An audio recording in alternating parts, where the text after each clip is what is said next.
নমস্কার বন্ধুরা, শুভ সকাল। তো এই দেখো আমি তুষা নদীর পাড়ে চলে আসছি। তো এখানে হচ্ছে আমার বাপের বাড়ি ফালাকাটার এদিকে যে কুঞ্জনগর, ওই কুঞ্জনগর পাশে আমাদের বাড়ি।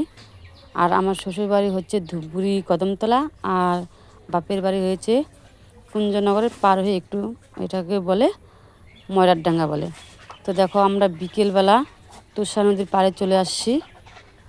এই দেখো এই চরটা যে দেখা যাচ্ছে, এই চরে একদম প্রচুর জল উঠেছে। তো ফরেস্টটা যে আছে, সেই ফরেস্টের মধ্যেও কিন্তু জল ঢুকে গেছে।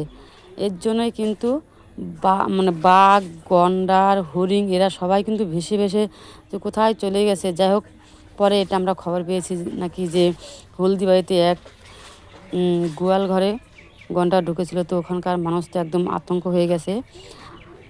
তো যাই হোক, এই যে দেখা যাচ্ছে, এই যে ওপারে হচ্ছে, দেখো এটা হচ্ছে আমরা তুষা নদীর পাড়ে দাঁড়িয়ে আছি। আর তুষা নদীর পাড়ে দাঁড়িয়ে আছি, তো ওই যে চরটা যে দেখা যাচ্ছে, ওটা হচ্ছে ফরেস্টারি চর। মানে ওপাশে কোনো বানটান নেই।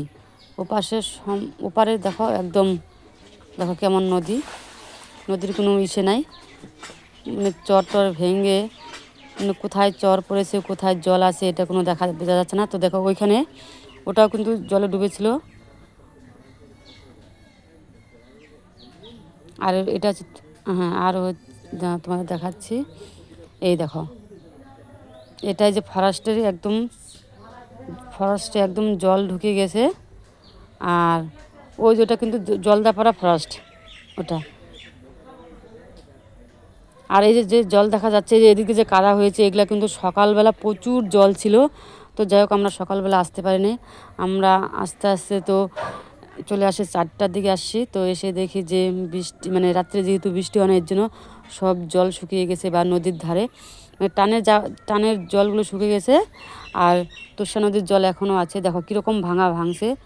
তো ভেঙে দেখো একদম পাথর বেরিয়ে গেছে। এই দেখো এদিক দিয়ে একদম জল ঢুকে। তো এই দেখো এদিক দিয়ে প্রচুর জল ছিল সকালে। যাই হোক, কালকে রাত্রে বৃষ্টি হয়নি, বা তার আগের দিন রাত্রেও বৃষ্টি হয়নি বলে জলটা একদম কমে গেছে। আর এই জলটা কোথার থেকে আসছে? এই জলটা আসছে যে তোমার যে ভুটান পাহাড়ের যে উপরের যে ধসটা নেমেছে, ওই ধসের জলগুলো সব একদম জল ধাক্কা এদিকে হচ্ছে তোষা নদী বা আরও যে নদীগুলো আছে, ওইগুলো বুড়ে যাওয়াতেই লোকের বাড়িতে মানে জল ঢুকছে। তো আমাদের এখানে এটা হচ্ছে ছোটো শালকুমোর, আর আমার বাপের বাড়ি হচ্ছে ছোটো শালকুমোর জায়গা পড়েছে।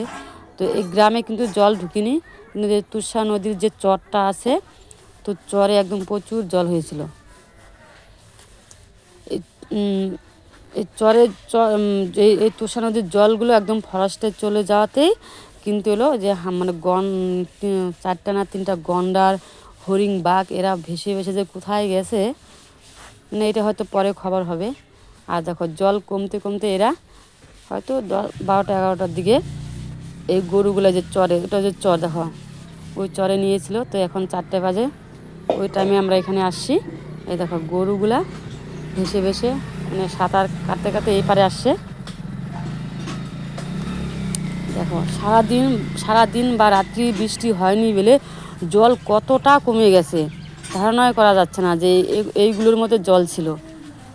তো এত জল মানে এত জল থাকতো না, কারণ মানে এত জল হতো না, যেহেতু ভুটানের যে পাহাড়ের ধস নেমেছে, ভুটানের বানের উপর দিয়ে জল চলে আসে বলেই এদিক দিয়ে এত জল হয়েছিল।